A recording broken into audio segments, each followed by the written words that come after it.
देखो भाई 11वीं में हम बताते हैं आपको गति के समीकरण। अब तक आपने पढ़े तो होंगे 9th में गति के समीकरण, पर वो दूसरी विधि से पढ़े होंगे। अब आप पढ़ते हैं कलन विधि से, अवकलन और समाकलन की विधि से गति के समीकरणों का निर्माण करना।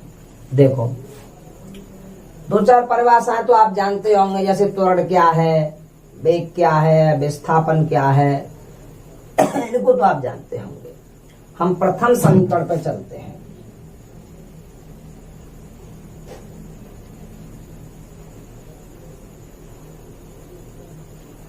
आप इतना जानते हैं कि वेग की समय के साथ परिवर्तन दर त्वरण कहलाती है। वेग की समय के साथ परिवर्तन दर क्या कहलाती है? त्वरण। तो त्वरण का फॉर्मूला ये बनेगा a बराबर dv अपॉन dt। वेग की समय के साथ परिवर्तन दर क्या है? त्वरण। अब आप एक काम कर लीजिए, dt को इधर ले लीजिए, a dt बराबर dv, a dt बराबर dv। अब दोनों ओर समाकलन कर दें आप।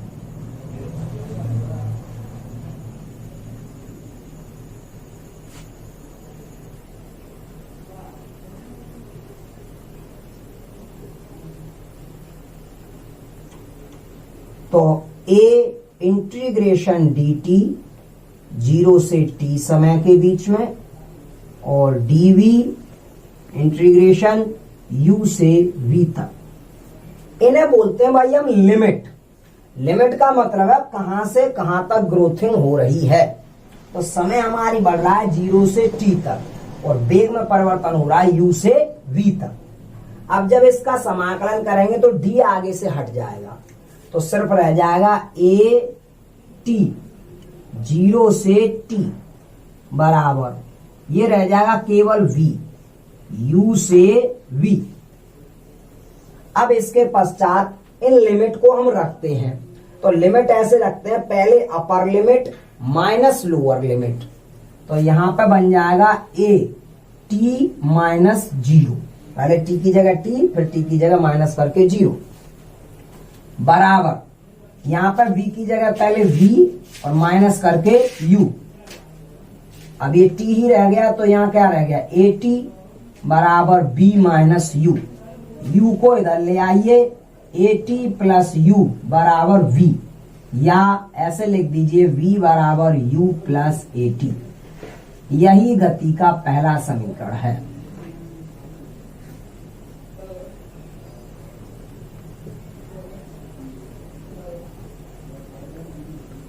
ये है गति का पहला समीकरण। किस विधि से?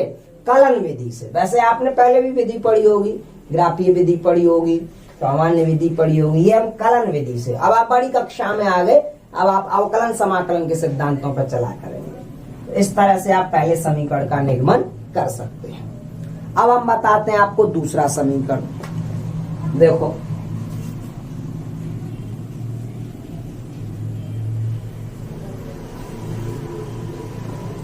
द्वितीय समीकरण।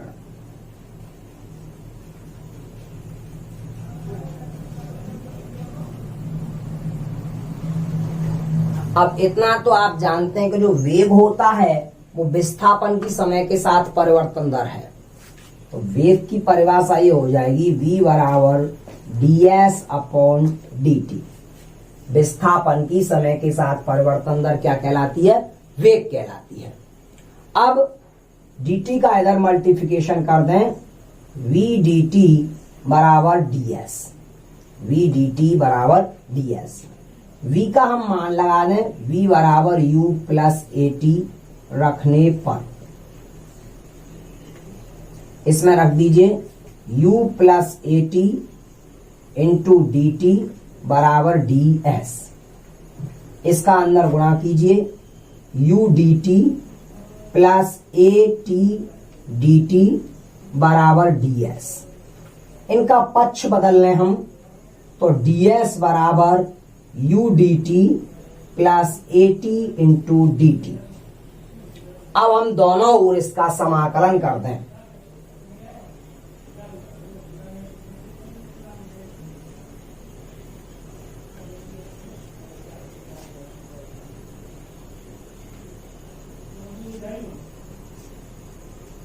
देखो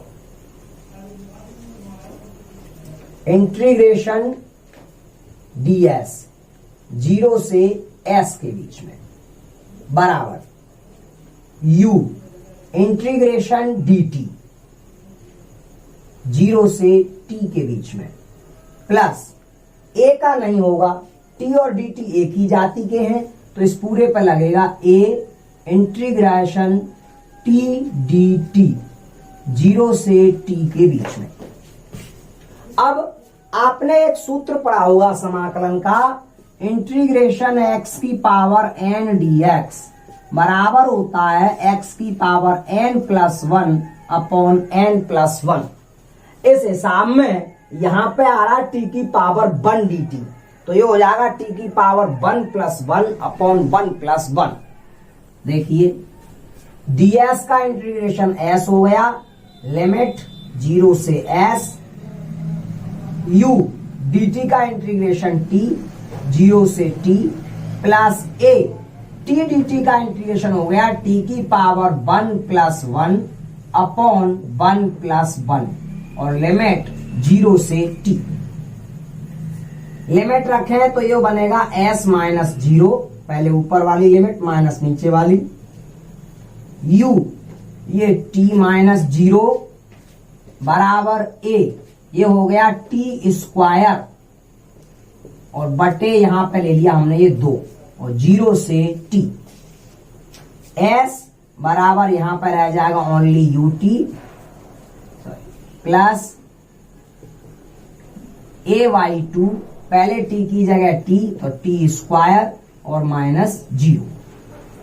s बराबर ut plus a/2 only t square, या इसे मैं ऐसे भी लिख सकता हूं ut plus half at square. यह द्वितीय समीकरण है।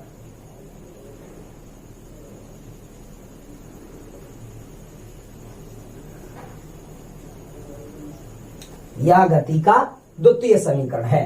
बस कुछ खास नहीं है, वेग की परिभाषा के आधार पर चले हैं। समीकरण 1 से हमने ये मान रख दिया, बाद बाकी फिर हमने समाकलन किया, लिमिट लगाई और हमें दूसरा समीकरण ये वाला प्राप्त हो गया, s बराबर ut plus half at square. इसके पश्चात इसे आप नोट कर लें। अब बताते हैं हम आपको तृतीय समीकरण। अब बताते हैं हम गति का तृतीय समीकरण।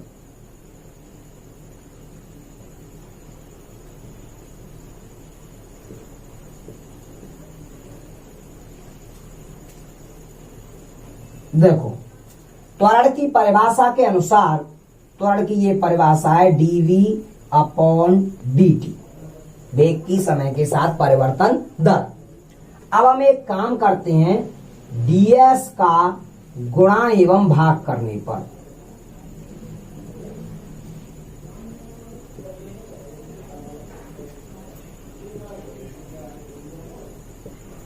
dv अपॉन dt, ds का गुणा कर दीजिए और ds का ही भाग कर दीजिए। अब आप इसको देखिए जरा, मैं इस पद को थोड़ा सा अलग रख लूं, इस वाले को इसे ऐसे लिख लूं dv upon ds into ds upon dt, बात तो एक ही है। और ds अपॉन dt यानी विस्थापन की समय के साथ परिवर्तन दर, ये हो गया भाई वेग। तो ये बन जाएगा procedure dv upon ds into v, वेग बन गया। ds को मैं इधर ले रहा हूं, तो a इंटू ds बराबर v इंटू dv। अब हम इसका समाकलन कर दें,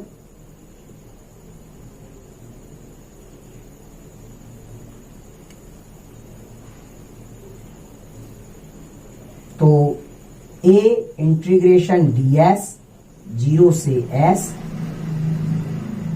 और इसका पूरे का समाकलन हो जाएगा v dv का इंटीग्रेशन 0 से u से v, u वेग प्रारंभिक, v वेग अंतिम।